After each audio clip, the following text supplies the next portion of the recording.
С началом промышленного освоения Якутии в город Мирный начали приезжать представители многих национальностей, живших в союзных и автономных республиках Советского Союза. Мирнинский район, как самый многонациональный в нашей республике, где проживают представители свыше 80 национальностей, был и остается родиной для многих представителей Советского Союза. Осваивать суровый край 40 лет тому назад приехала и молодая казашка Гульсум Бейсембаева. В этом году исполнилось ровно 40 лет, как мы с мужем приехали в Якутию, конкретно в город Мирный. Правда, его стаж немножко побольше, он еще до женитьбы после института здесь жил и работал в автобазе Мирнинского ГОКа. Конечно, первое впечатление – это была зима, это был январь. Для меня это был маленький город, который был весь в снегу, вот просто. Потом, я приехала из довольно большого города, областной центр, Усть-Каменогорск. И что первое меня смутило, я не понимала, что такое коммутатор. Это когда надо было набирать, и тебе отвечал, допустим, коммутатор Вилюй, и коммутатор Вилюй тебя соединял с каким-то городским номером. Я очень долго не могла к этому привыкнуть. Второй момент, который меня очень приятно удивил, это то, что зима и наличие яблок и апельсинов в магазинах.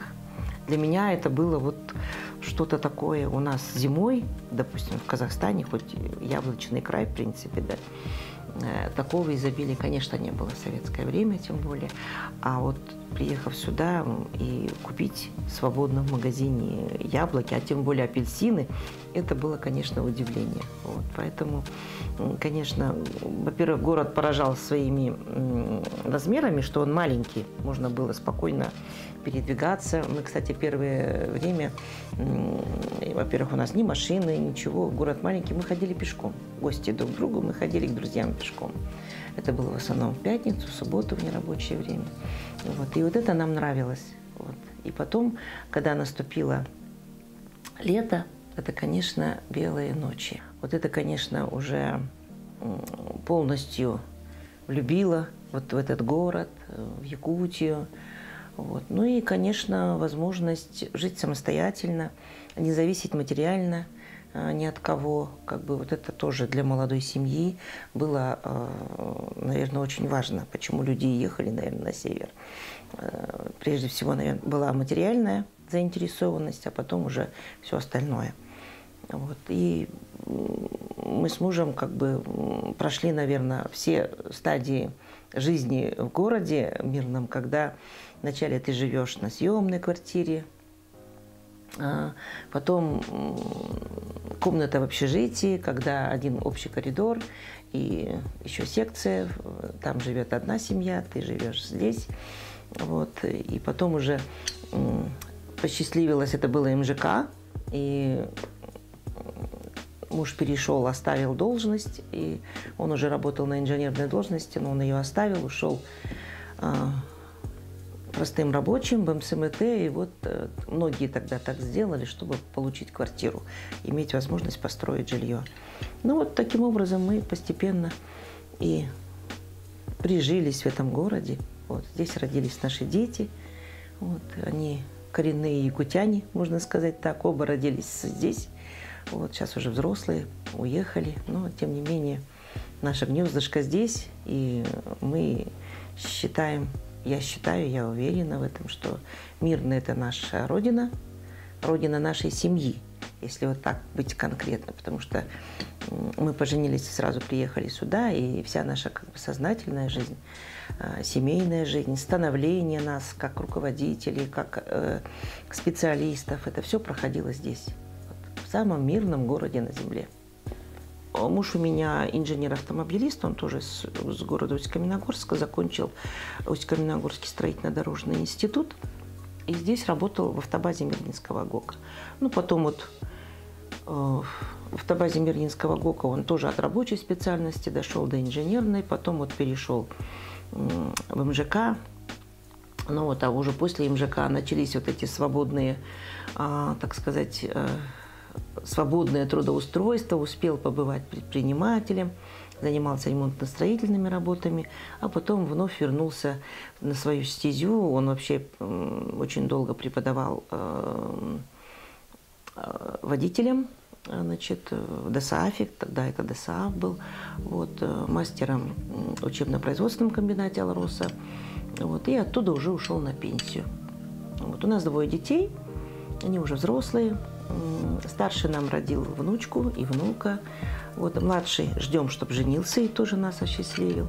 Они оба отучились в Москве, старший в РУДН, а младший в РГГУ, геолого-разведочном университете.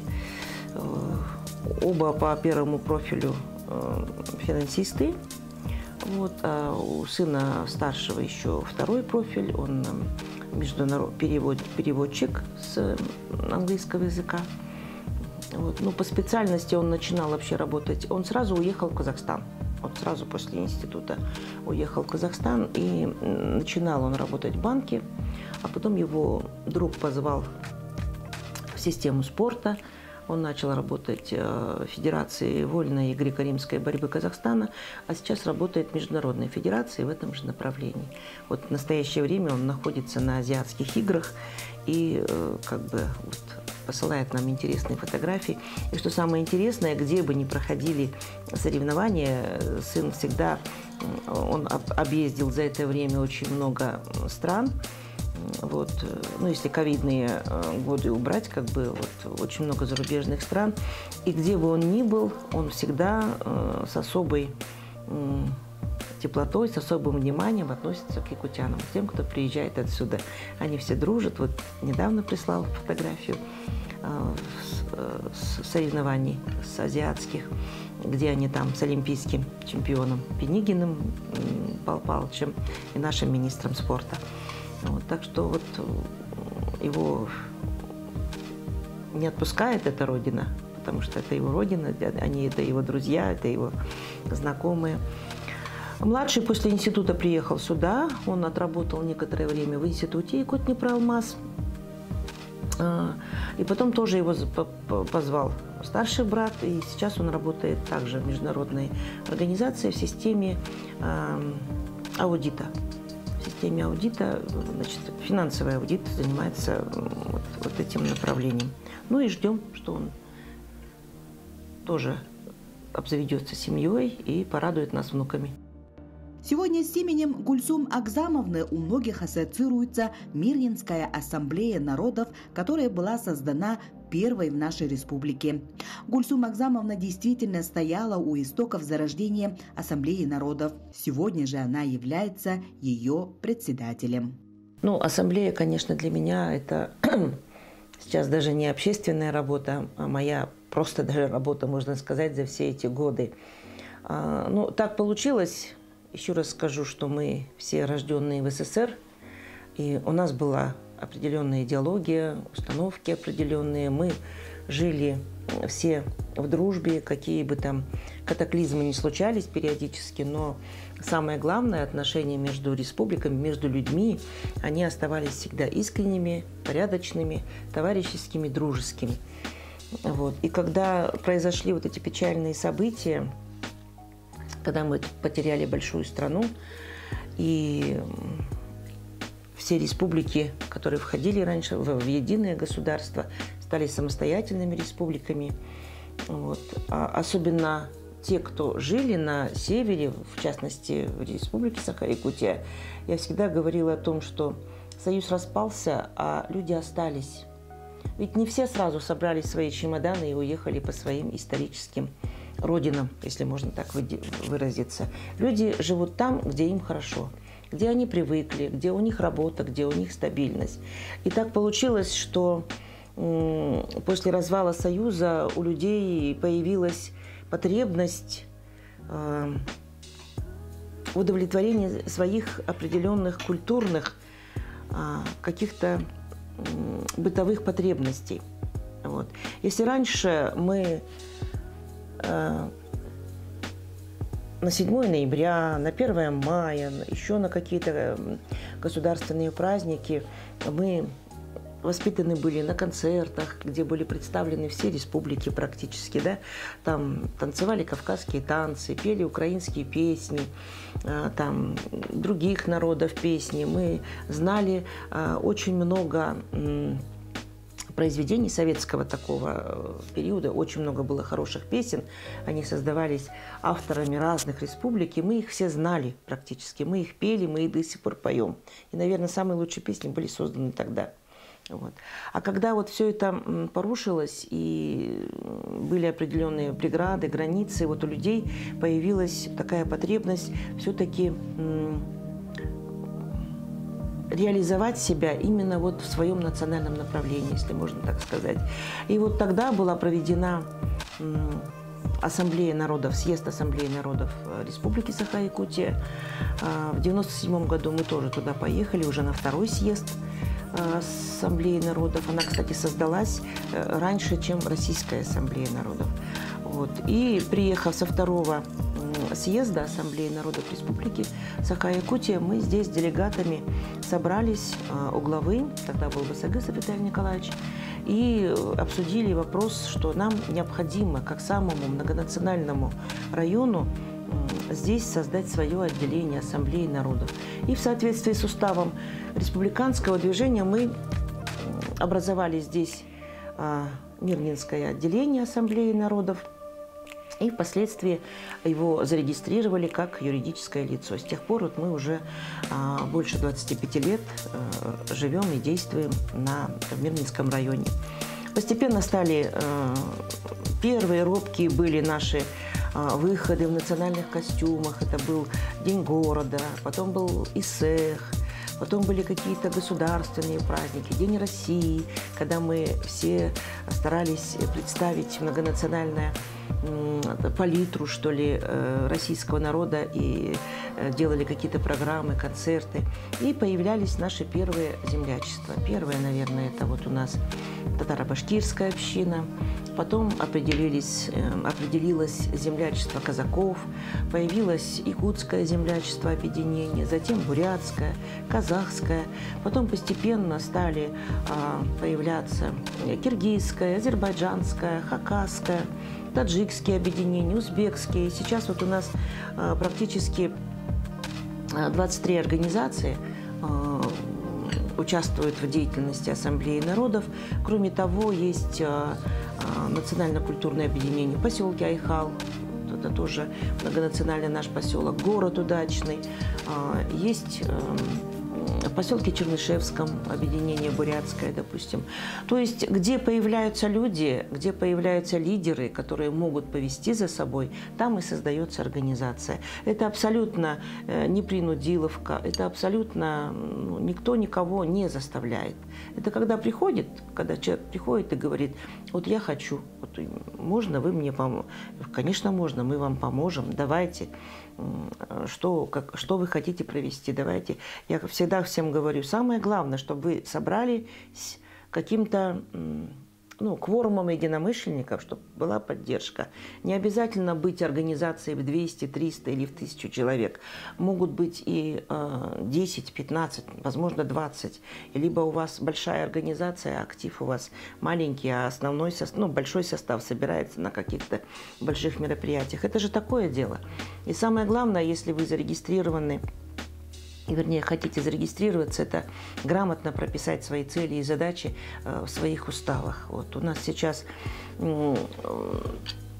национальные организации зарегистрированы, в том числе у нас зарегистрирована детская организация, Детская ассамблея народов, и наши старейшие организации, которые уже имеют свой устав, зарегистрированы. Естественно, в соответствии с законодательством они участвуют в конкурсах грантов, получают субсидии на определенные свои мероприятия, на проведение каких-то праздников, на костюмы и так далее. То есть вот работа эта ведется. И как только человек побывает на каком-то национальном празднике или мероприятии, у него сразу зажигается: вот они провели, я тоже хочу. Кто вам мешает? Давайте, приходите, мы вам поможем, мы вам подскажем где-то, и у вас тоже должно получиться. Поэтому и действует, вот по такому принципу и действует наша Ассамблея народов. Но самое главное, в чем успех деятельности вот нашей Ассамблеи народов, это то, что грамотно подходили к этому вопросу наши руководители. Гульсум Бейсембаева активно участвует и в политической жизни района и республики. Сегодня она является советником главы Мирнинского района. Чтобы попасть в политику, она прошла настоящую закалку, ведь местное самоуправление постоянно реформировалось. С 90-х годов я работаю в органах местной власти. Как-то оно и сначала, когда были у нас не отрегулированы эти вопросы, это были органы государственной власти. Потом, когда было приведено в соответствии с федеральным законодательством, мы стали называться правильно органами местного самоуправления. И я вот как бы практически последние годы работаю именно в органах местного самоуправления. Мне посчастливилось работать прежде всего с Аркадием Владимировичем Харитоновым.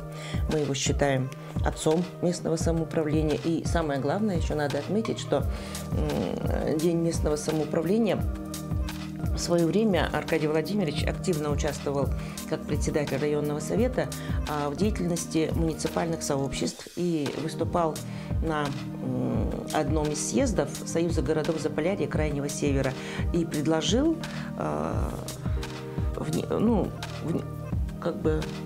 внедрить или учредить День местного самоуправления. Это предложение съездом было поддержано, и тогдашний президент Союза городов Заполярья и Крайнего Севера, он довел всю эту информацию до Владимира Владимировича Путина, и у нас появился такой день, День местного самоуправления, именно 21 апреля. И почему этот день? Потому что этот день исторический, в этот день императрицей Екатериной II была выдана жалованная грамота городам, и это начинается отсюда, и это был 1875 год, и отсюда начинается отсчет местного самоуправления в Российской Федерации. То есть, опираясь вот на эту историческую дату, и был учрежден этот день. Сегодня это день всех людей, кто работает, конечно, в органах местного самоуправления, но прежде всего, и это мнение я знаю Аркадия Владимировича Харитонова, мы с ним об этом говорили, День местного самоуправления – это день всех жителей. Потому что главным субъектом местного самоуправления является человек. Человек, который живет на земле. Человек, который живет в конкретном селе, в конкретном городе. И этот человек, гражданин, он избирает главу, он избирает своих депутатов. И тем самым участвует в решении вопросов местного значения. Действительно, если ты сам не будешь в этом участвовать, какого ты хорошего главу или депутатов не избрал, они не придут убирать за тобой. Ты должен сам быть хозяином вот на определенном месте. Поэтому я хочу поздравить всех жителей Республики Саха-Якутия, Мирнинского, конечно, моего родного района, с Днем местного самоуправления. Вот. И когда мы говорим, что это кузница кадров, и тоже я повторю слова Владимира Владимировича Путина, он назвал местное самоуправление, мне очень нравится это его выражение, школой ответственности граждан. И сегодня тысячи людей у нас прошли эту школу ответственности граждан. То есть человек проходит определенные ступени, он воспитывается как специалист, как человек. Он потом от местной власти идет на другой уровень власти. Ведь у нас в республике очень много примеров, когда глава местного самоуправления, то есть избрался на государственный уровень. Вот у нас Виталий Николаевич Басыгысов дважды избирался депутатом Государственной Думы, потом возглавил наше Государственное собрание ЛТУМН. Он был нашим главой в самое тяжелое переломное время для республики, для местного самоуправления. Ну и живой пример – это Айсен Сергеевич Николаев, который был мэром города Якутска, а теперь он глава республики. Это вот для меня, ну не знаю, такие хорошие, наглядные примеры, что местное самоуправление – это школа ответственности граждан. И я хочу поздравить с этим праздником всех и пожелать нам всем успехов и пожелать всем активности, гражданской активности и участия в решении вопросов местного самоуправления. Наша героиня очень рада тому, что живет в равноправии и взаимоуважении по принципам дружбы, любви и взаимопонимания, а главное в единстве с другими народами в прекрасном и полюбившемся ей городе Мирный. Да, действительно, и в советское время было так, и вот уже после 90-х, 2000-х я уже говорила о том, что люди едут туда, где лучше, чтобы заработать. Вот мы тоже приехали на 3 года, и уже здесь 40 лет. Да? Так, раньше, помните, зарабатывали на машину конкретно, чек получали, да, и уезжали. Но это все равно не повально было. Это было не повальным явлением. Люди оставались, многие остаются до сих пор и не могут покинуть этот город. Многие покидают, и потом мы переписываемся, дружим, приезжаем в другие города, где они живут, пенсионерствуют, так сказать, да?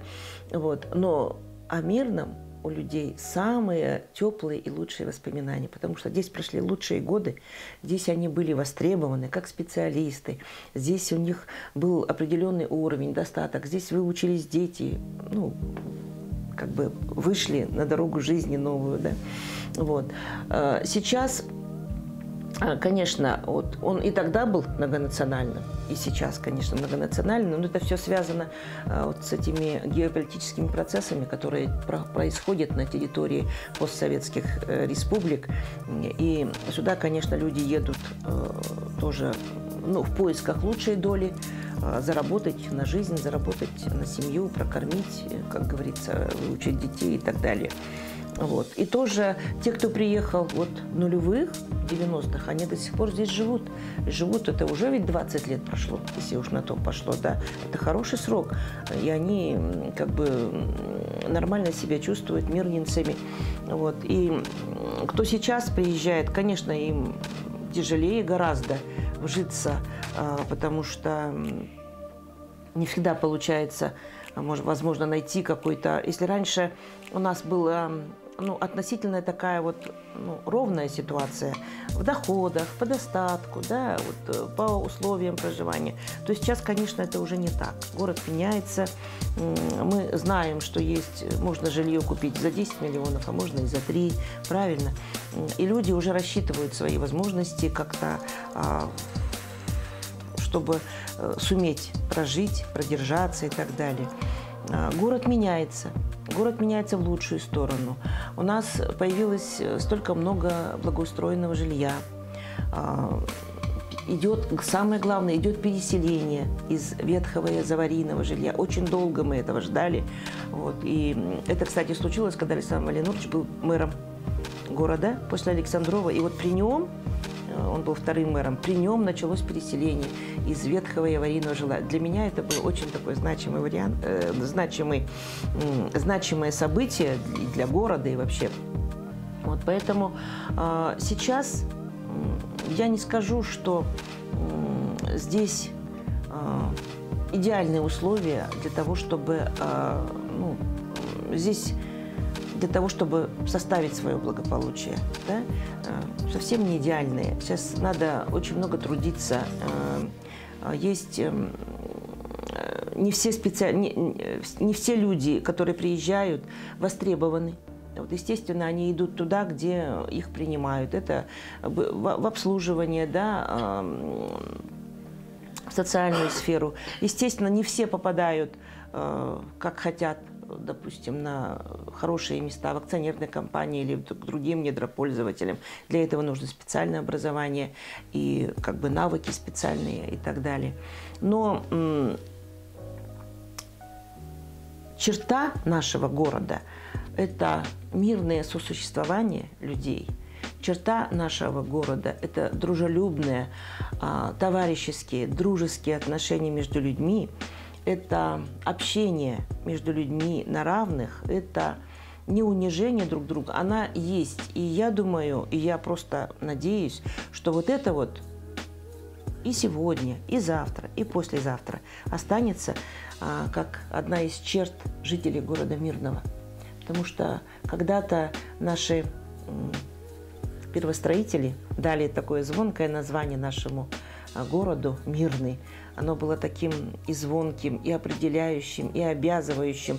И до сегодняшнего дня я как бы уверена и хочу в это верить, что мы оправдываем это его название. И в дальнейшем те, кто придут после нас, будут жить в этом красивом городе, будут его беречь, а самое главное, будут хранить вот те традиции добрососедства и мирного существования людей разных национальностей.